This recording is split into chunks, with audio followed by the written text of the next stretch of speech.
Hi, and welcome to SEO Hangouts with Josh Bachynski.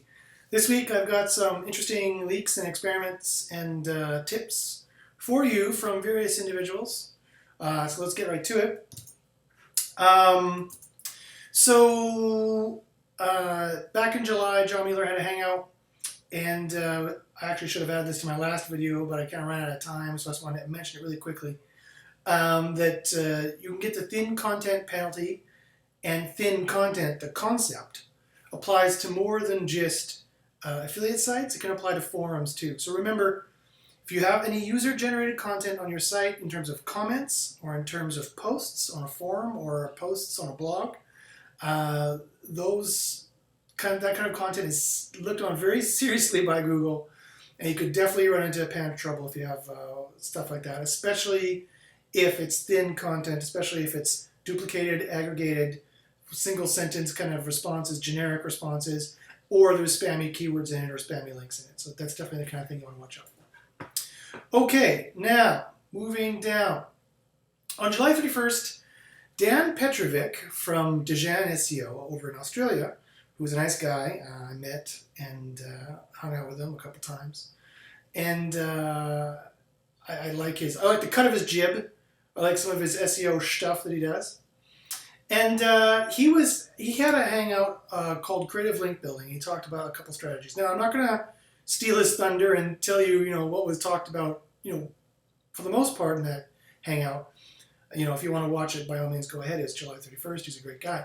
However, that being said, he did kind of spark some interest in me and some of the ideas he was talking about. So I want to kind of give my own 2 cents about some of the strategies he was talking about. And essentially, he was talking about white hat link building, which, if you can do it, great. It's definitely more or less safer than black hat link building. The reason why I say more or less is because someone can donate to you spammy, anchor-rich, anchor text, exact match keyword links, and then it's just as dangerous as black hat linking. So someone could negative SEO you accidentally by giving you great links or links that were great in 2008. So you still have to watch out for linking, whether it's white hat or black hat or polka dot hat or periwinkle. But he mentioned one way of doing it, which might be good for some companies. What you would do is you go to Google and you do a reverse image search on some of the images on your site. So if you have a lot of cool images on your site, you can do a reverse image search on, you just drag that image into the Google search and see what other sites are borrowing your logo, your images, or your photos. And then all you have to do is email them and ask them for an attribution link. And, either just this image provided by your brand name, and that won't be too bad as long as your brand name is on an exact match domain name or a highly competitive search query. If it is, then you can only have so much of that in your backlink profile before you start running into trouble. I wouldn't go any higher than 10%. I'd be very careful about that, especially if it's in a spammier shade of market. That's more competitive. Or they can just link the image to you. Now, so that's a great way to get links. And, psychologically it works really well because people are borrowing your image or borrowing your photo. You could say, hey, I noticed you got my image. It'd be great if you just give me an attribution like that. I'd love that. That'd be great. It works even better, of course, if you use it as a honeypot tactic, where you put great images, you put great original photos, you put great infographics, you put great political cartoons, you put great those kinds of images, or entire galleries of images, in fact, either on your articles or on your site, or whole galleries of these images. And you say, go ahead and use these, just give me an attribution link. Or go ahead and use these, just make sure you cite the source. If you're leery about using the attribution link terminology. And then you can get good links for that too, of course. So, and not only that, the same can be done for more. The same can be done with facts, if you have interesting facts, or videos, or any kind of tool or anything you can use online. So you can do some thinking about different tools you can put online, different stuff you can put online. And this is obviously a very old tactic. A lot of people know about it, but a lot of new people are coming in the industry and have forgotten about it. So I thought I would share it here. So definitely I would use a Google alert to learn about mentions of your brand. And you could definitely use the same tactic. When everyone's mentioning your brand or anyone's mentioning you, you can say, hey, give us. Can you give? We have that information here on our site. Can you link? Can you give us an attribution link, or can you give us credit because we were originally the ones who came up with that content? That kind of a thing. Or at the very least, you can use the Google Alert to police bad mentions about you, which would definitely be a good idea. Okay, even further extend this idea by using Universal Analytics. If you haven't heard me rant about Universal Analytics, it's this kind of add-on to Google Analytics, but they'll tell you really detailed, really interesting, fascinating for me demographic information about your viewers on your website. And so it'll tell you 5% are movie lovers, 5% like motorbike sports, 5% go to I don't know, XYZ kind of sites. And so it really gives you a really good idea of what other kind of interests your viewership are into. And this is invaluable information because this kind of gives you extra stuff you can make content about. Now, you kind of have to worry in one sense in that it is a Panda issue. It is a Panda issue to have a site about finance, for example, writing articles about recipes. This confuses Google, and it actually is a Panda issue. John Mueller has mentioned it numerous times, and I put it in my great big Panda list, my official Google leaked Panda list. If you don't know what that is, then you're missing out. Go to themoralconcept.net, TheMoralConcept.net/pandalist.html, and you'll see the official Google leaked Panda list, and you can check that out and see all the other good factors and bad factors that have been leaked directly from Google that I've compiled together to make one single list. By the way, if you have any questions, SEO questions, or you want to find out any more SEO information, SEO secrets, SEO leaks, SEO experiments, stuff like that, hey, if I got a deal for you, you can go watch the rest of my videos. You can email me, ask me a question, I'll answer it. So my name is Josh Bachynski. You can email me at joshbachynski@gmail.com. You can follow me at youtube.com/jbachins, JBACHYNS. You can follow me on Twitter at Josh Bachynski, where I tweet things at Google in an angry and sarcastic and biting fashion, to which the Google employees remember and call me a sorbet, which they've actually done after I meet them. So good thing I have 3 black belts. I can block punches really well when they start throwing punches in.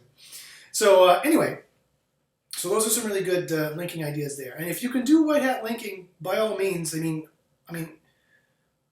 obviously it's getting to the point where black hat linking is almost entirely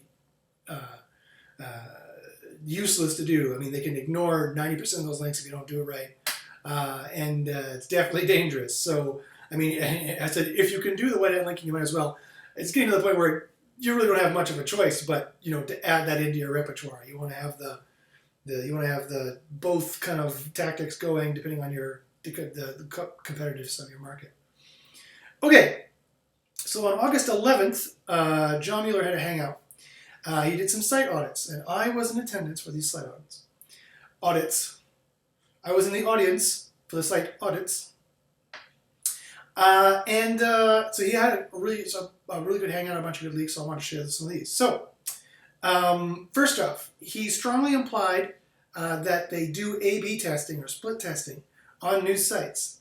And and I quote, if we don't have any data on the site, they won't rank the site or they'll have problems ranking the site. So they do split testing on sites. So this is this kind of new site honeymoon that people call it, or that I call it, this kind of new site boost. A new site will go up there kind of, and they test out, see how well it does, and what people will click on it, and then they'll derank it, or it'll float to its normal place, within no links and no social and stuff like that. So don't worry if you see it drop, and if you don't see it go up there at all, people like to call that the sandbox. Again, I don't think there is a sandbox. I just think that after the split testing or the new site kind of boost that they give it, they determine how spammy they think it is, and they can detect all these black hat links that people are making in a lazy 2008 kind of fashion. They can easily detect that. So again, as I said, if you're going to make black hat links, if you're in a competitive market and you think that's the best way for you to go, and you don't have any kind of anything interesting about your business at all, I would say get something interesting about your business, because that's the way things are going, and not after long it's going to be well nigh impossible or just far too risky to make black hat links. It's pretty much there now, in my opinion, depending on the niche you're in. And then 2, fine, ignoring all that, you have to do it properly. You have to do it in a way that looks completely donated, completely natural. Even more than completely donated and more than completely natural. Completely not the footprint they're looking for. So if you have any questions about what that is, by all means email me. Okay. Now, he mentioned something about the new Panda on August 11th. He mentioned that it is, quote unquote, more granular. And it takes into account, quote, parts of a website. But not in the positive way I thought maybe previously. It looks like it's more in the negative way. So let me explain what that means. Previously, Google has softened Panda 2 times. And the second time they softened Panda was, Matt Cutts mentioned it. Good old Matt Cutts. There's his bones right there. He retired. I put him on the mantelpiece. He mentioned at SMX Advanced that they're going to bring out a new softer Panda. And so when they brought out Panda 4, not very much long after that, a week, something like that, I thought this was the softer Panda. And, maybe it is, but I don't see how it's softer because I thought, given that it hit sites like eBay and stuff like that, it didn't hit the whole site. It just seemed to hit certain sections or subdomains. And so I thought maybe that Panda had finally become a page-based algorithm as opposed to a site-based algorithm. But unfortunately, that doesn't seem to be the way it works. Panda definitely checks each page for certain kind of factors. Again, you can check my list for the high-quality factors that'll boost you, and the low-quality factors, if you have enough of those, it'll get you hit for Panda. But it still triggers on the site level overall. It'll trigger on the section level, but it still affects the site level. And it's still an overall site reduction. John Mueller said that directly. So that is an unfortunate thing. I thought maybe perhaps that the section, you could, if you had a blog.whatever.com, only that would go down and whatever.com would be fine. Still, it's anything on that root domain is going to get hit. It's a site-wide penalty. Okay. He also mentioned HTTPS. Again, I've mentioned HTTPS a bunch of times. Very quickly, they're now, if you've been living in a cave, they're now giving a slight ranking boost if you're serving your pages on HTTPS with a SSL certificate. Right now, you can get any certificate. It doesn't really matter, although I would eventually imagine they said you're going to have to get EV, you're going to have to get 2048-bit certificate. If you don't know what that is or what that means, you can email me and ask, and if you like, or just do some little bit of research, you can figure out what that means. It's just the different types of SSL certificates or HTTPS certificates you can get. Another thing he mentioned, of course, is that over time, and I quote him, users will get more used to HTTPS. And so, and they mentioned the rankings will change because of this. So obviously, again, this is a user metrics issue for Panda that people will notice you don't have HTTPS, and so they're going to bounce from your site because they only want to deal with a site that has HTTPS. That's what he predicted. Okay, he mentioned at this time also, and he's mentioned a bunch of times, that they are definitely, and I quote, definitely working on the next Penguin. And he did imply it will be harsher and or more advanced. It's i.e. the next Penguin. So definitely a new version of the algorithm that they're going to come out with. When, he won't tell us. Even though Barry Schwartz keeps guessing when it's going to be, and he keeps speculating when it's going to be, and he keeps kind of prematurely announcing it, if I can put it that way. Sorry, Barry. But essentially, and there's all kind of ranking changes, and people speculate whether it's Penguin or not.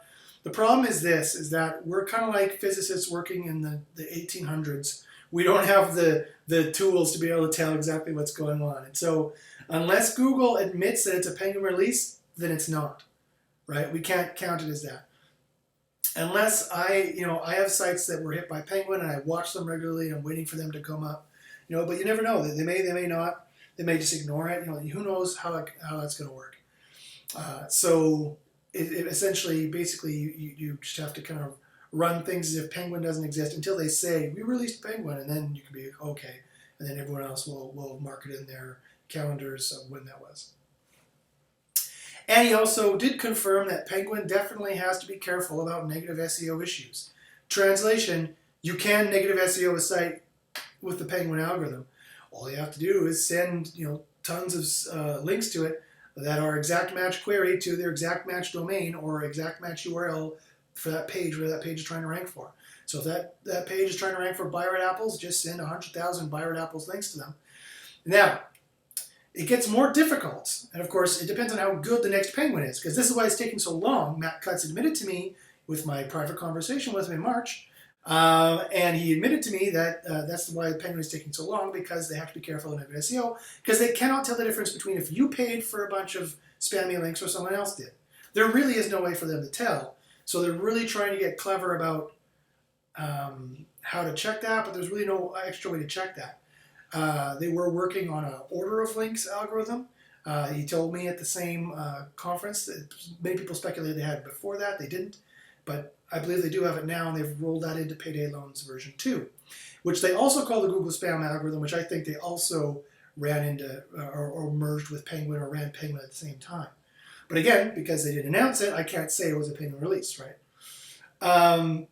I have various reasons for believing that, mostly in my experiments. Now, you've probably heard me mention that before. If you want more information about that, by all means, email me. Now, and that, the last thing I'll say about that is, and that's interesting because that's how they're going to run Penguin now, because they had so much bad press about Penguin, and they're worried about negative SEO against regular sites for Penguin, that they decided, okay, we'll just run the Payday Loans algorithm, and that's just targeted to more spammy second-class citizens as far as they're concerned, like the casino sites and the Payday Loan sites and the limo services sites and the lawyer sites and keysmith sites and things like that. So locksmith sites. So I mean, of course it's unfortunate because one, they're being they're being tight-lipped about it. They're using misinformation. One and two, what they consider a spammy site or what they consider a low-quality site, of course, is a very broad, much broader than just Payday Loans and casinos and Viagra pills. So, I mean, that's unfortunate there too. So again, if you wonder, was I hit by these algorithms? Am I considered low quality? Am I considered spammy as far as Google's concerned? By all means, email me and we can check it out. Okay, so here's the point I wanted to get to, finally. I asked, hypothetically, and I put John Mueller on the spot a bit, I asked, hypothetically, could you run a positive Penguin to let up sites? And he said, no. No, which is, obviously that was a trick question on my part. Of course, hypothetically, they can do it. They're Google, right? They have $40 billion worth of profit, some of the best programmers in the world. Yes, hypothetically, they can run a positive Penguin just to let up the sites who have deleted the links and done the due diligence and done the hard work to finally, after 10 months of time, release them from the algorithm. Getting on to 11 months now. But John Miller said no. Like he didn't even catch that little bit of a little hook I left for him. He bit hook, line, and sinker. And he said, no, we need to do a whole data refresh, mumble. And finally, he concluded this would allow sites that they don't want to rank. He basically fully admitted that they want to be punitive. He didn't admit that in those words. He admitted that they don't want those sites to rank anymore. So vis-a-vis, they want to be punitive. They want to keep those sites down. Penguin is doing exactly what they want. They want to keep those sites down for a long time. So obviously, I'm not going to rant to you anymore, well, I will rant to you quite a bit more, but I'm not going to rant to you anymore about that. Obviously, it's unethical. Obviously, they're hurting people on purpose. They're going out of their way to hurt people. There's one thing to say that a business trying to be the best business it can to produce the best, in this case, website they can, right? They have to take a page from their own book, which they don't, which makes them incredibly hypocritical. There's one thing about a business making the best search engine possible, and then trying to make their stuff possible and not hurting anybody else and trying to knock them down. And that's exactly what Google does. They do negative SEO. They're the ones who do the best negative SEO by giving people penalties and demotions, right? So clearly they go out of the way to hurt people. Clearly it's unethical. Okay, now he did mention this hangout, and I've mentioned before that keyword stuffing is now rolled into Panda. So they don't have a separate keyword stuffing algorithm, that they just have Panda that checks for keyword stuffing. So again, check that Panda list and make sure you do not have any of the bad factors and you have all the good factors. So moving on to August 15th.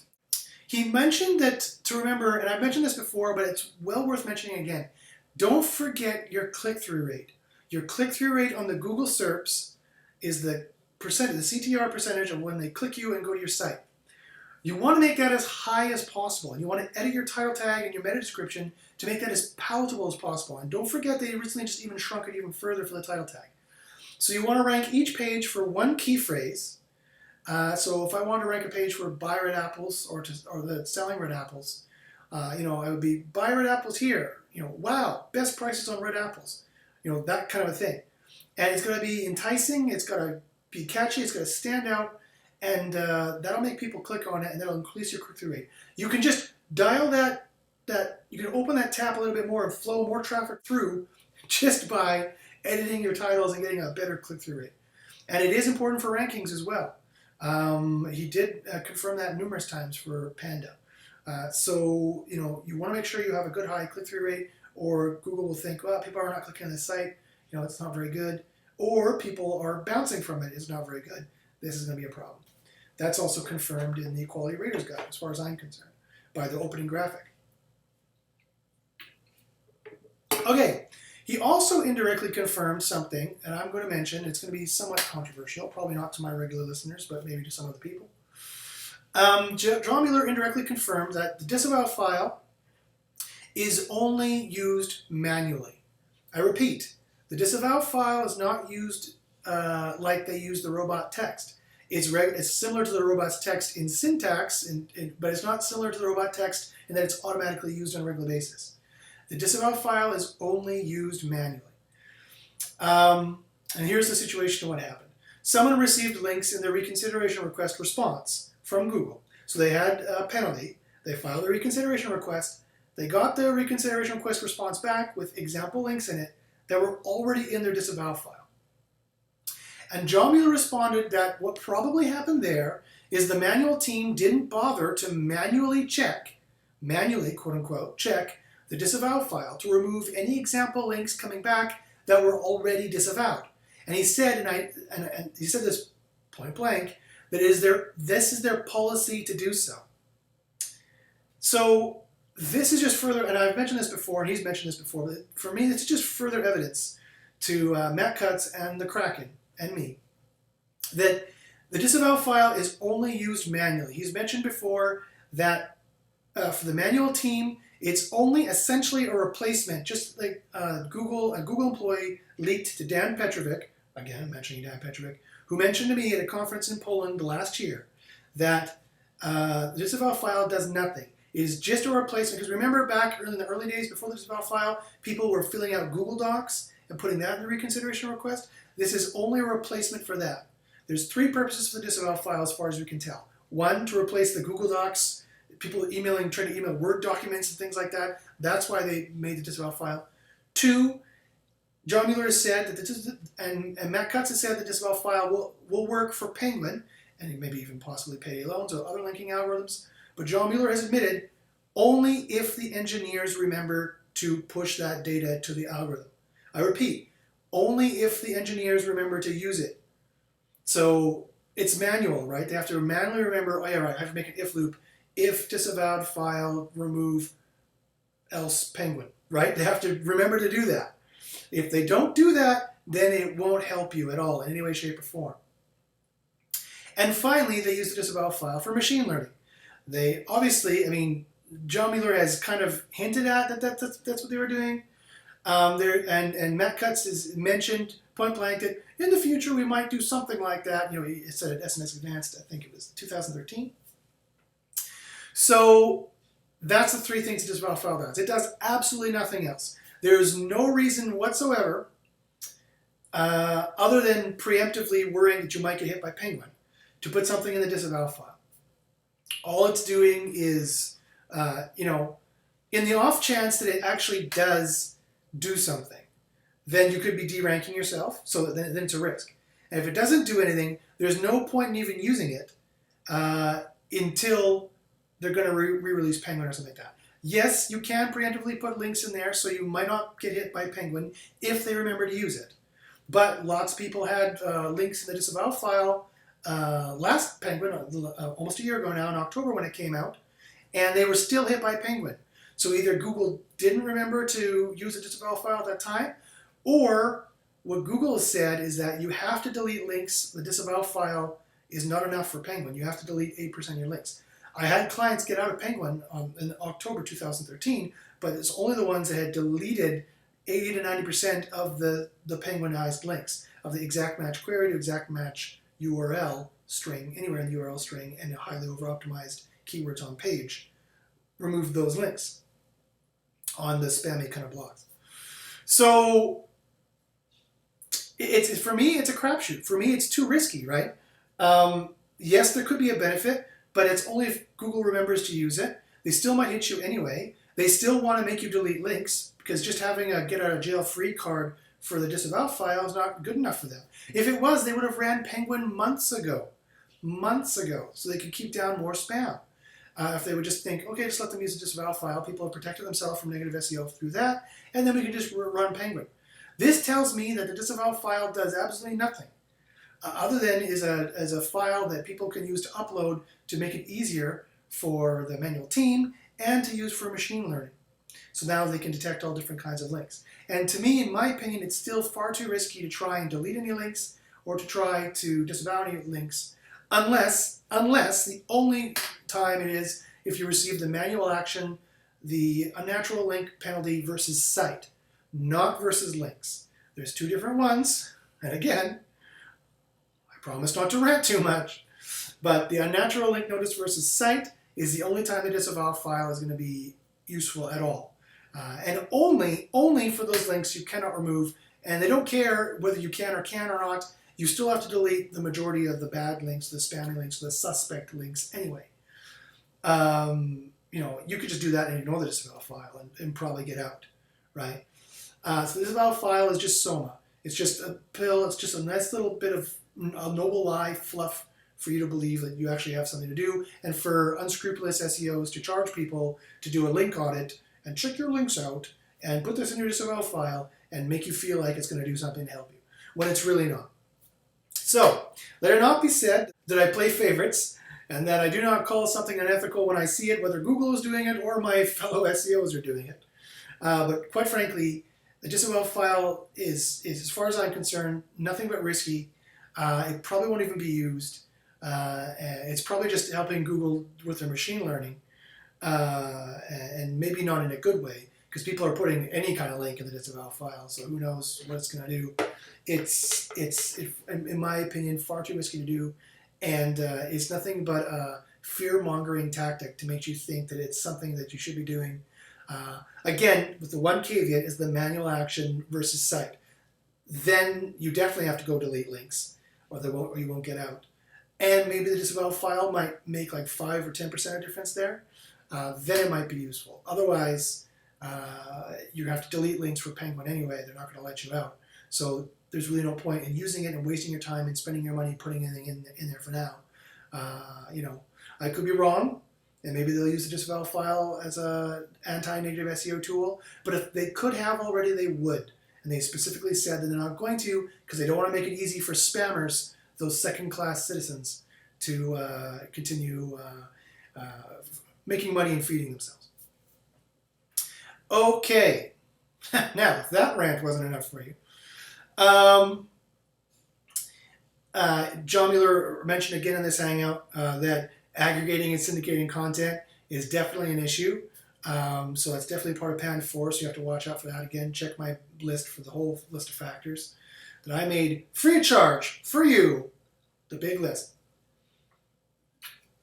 And it took me hundreds and hundreds of hours, but it just, I say like it was like this big thing. It was, a job to do, obviously, but it's my information from my own personal notes that I had anyway. I could have kept it private, but I'm just that kind of guy.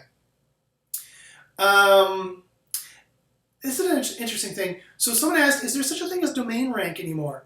And John Mueller said, yes, domain authority, quote unquote, or domain rank for them, is what he called domain reputation or domain quality.